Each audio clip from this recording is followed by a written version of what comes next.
Bonjour à tous et bienvenue. Dans cette nouvelle capsule vidéo, nous parlerons des besoins énergétiques engendrés par les activités humaines. Alors, tout d'abord un petit éclairage sur nos besoins énergétiques. Vous avez ici deux graphiques. Le premier nous montre la répartition énergétique en France et le deuxième, lui, parlera de la répartition énergétique au sein d'un foyer. Donc le premier, revenons au premier graphique, sur la répartition énergétique donc en France par secteur d'activité. On peut voir que le principal secteur d'activité qui consomme de l'énergie, c'est nos habitations, autrement dit le secteur du bâtiment, ça représente 43% de notre consommation énergétique. Un tiers de notre consommation énergétique est due au transport, toutes sortes de transports confondus. Environ un quart de notre consommation énergétique est due au domaine de l'industrie et un faible pourcentage ici est dû à l'agriculture. Donc il faut retenir le principal secteur d'activité qui nous fait consommer de l'énergie, c'est le bâtiment. Ensuite, donc au sein de ces bâtiments, de nos résidences, on va voir avec ce deuxième graphique quelles sont les principales sources de consommation d'énergie. Alors si on regarde un petit peu le schéma ici, on voit que les principales sources sont le chauffage, ça représente 30 à 40% de la consommation énergétique d'un foyer, et les appareils de froid, c'est-à-dire réfrigérateur, congélateur. Donc ça représente à eux deux entre 60 et 75% de la consommation énergétique. Donc entre 2 tiers et 3 quarts. Donc ça représente une grosse part de notre consommation énergétique. Donc depuis tout à l'heure, là, je suis en train de vous parler d'énergie. On se rend bien compte qu'elle est présente dans notre quotidien. Mais qu'est-ce que c'est que cette énergie ? Alors, si je devais vous le définir, je pourrais vous dire que l'énergie, ça caractérise la capacité à produire des actions. Par exemple, à engendrer un mouvement, à modifier la température d'un corps ou à transformer la matière. Donc l'énergie provient, elle, de différentes sources qu'on peut trouver dans la nature. Donc, par exemple, le bois, le charbon, le pétrole, le gaz, le vent, le rayonnement solaire, les chutes d'eau, la chaleur interne de la terre, l'uranium. Enfin bref, on peut se rendre compte que les sources qui proviennent de la nature sont multiples. Et donc, l'énergie qui est issue de toutes ces sources peut se manifester de différentes façons, et dans ce cas-là, on va parler de formes d'énergie. Donc les différentes formes d'énergie. D'abord, toutes ces formes d'énergie ont une caractéristique qui va particulièrement nous intéresser dans notre vie quotidienne, c'est qu'elles vont pouvoir se transformer. Autrement dit, elles peuvent se convertir d'un type à un autre. Donc ça, il faut le retenir, et on peut citer l'exemple de l'alternateur que vous avez étudié en troisième. Rappelez-vous, l'alternateur, c'est un élément commun à la plupart des centrales, et donc il permet, cet alternateur, de convertir de l'énergie mécanique en énergie électrique. Ça, c'est le but ultime de l'alternateur, c'est de faire cette conversion.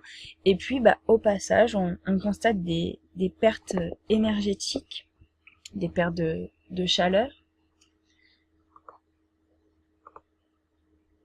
Donc, différentes formes d'énergie. D'abord, je peux vous parler donc de l'énergie lumineuse, qu'on appelle aussi l'énergie rayonnante, donc par exemple celle issue du soleil, d'une ampoule ou d'un feu. Ensuite, je peux vous citer par exemple l'énergie thermique, qui est due par exemple à la combustion d'un corps, donc ici la combustion du charbon a priori. Ensuite, je peux vous citer l'énergie mécanique, par exemple la fameuse pomme de Newton, donc, qui s'aperçoit qu'elle tombe sur le sol. Ensuite, on peut noter l'énergie chimique qui a lieu donc dans les piles. Donc l'énergie chimique est stockée dans des corps chimiques, donc par exemple ici dans le dioxyde de manganèse, dans le chlorure d'ammonium, etc. Et enfin donc l'énergie électrique qui correspond donc au déplacement de courant électrique dans des conducteurs électriques. Donc cette énergie électrique, elle peut exister à l'état naturel sous la forme de foudre. Et donc un dernier point que j'ai commencé à vous parler tout à l'heure avec l'alternateur, c'est que cette conversion d'énergie, d'un type d'énergie en un autre, s'accompagne toujours de pertes d'énergie, c'est-à-dire qu'une partie de l'énergie transformée va être dissipée dans la nature, et on peut prendre l'exemple de la lampe. Le but d'allumer, d'utiliser une lampe, donc c'est de produire de l'énergie lumineuse, de la lumière, mais on constate bien que après utilisation, l'ampoule est très chaude, donc elle a aussi dégagé de la chaleur, sauf que cette chaleur, on s'en sert pas, donc on va dire qu'elle est perdue. Et enfin, un dernier point sur l'énergie qu'on consomme, et ben en fait cette énergie consommée, on peut la mesurer. Et on peut donc mesurer l'énergie consommée par un appareil électrique en fonction de sa puissance et de sa durée d'utilisation, grâce à un appareil qu'on appelle le wattmètre. Alors ici, je vous ai mis donc la photo d'un aspirateur avec une puissance par exemple de 2200 watts qu'on va utiliser pendant la durée indiquée ici, donc 1 heure. On peut calculer l'énergie consommée par cet aspirateur. Cette énergie consommée est de 2200 Wh. Alors, comment je fais pour calculer cette énergie? Eh ben, j'utilise la relation E égale P fois T. Alors, qu'est-ce que c'est que tous ces termes? E, c'est l'énergie. Donc, l'énergie qui est exprimée en joules, l'énergie donc consommée. P, c'est la puissance. L'unité de la puissance, je viens de vous le dire, ce sont des watts. Et puis T, donc la durée d'utilisation, qui est exprimée en secondes. Donc dans notre cas, l'énergie consommée, je vous ai dit, c'est 2200 Wh. Alors là, vous pourriez me dire, mais cette énergie, elle n'est pas exprimée en joules.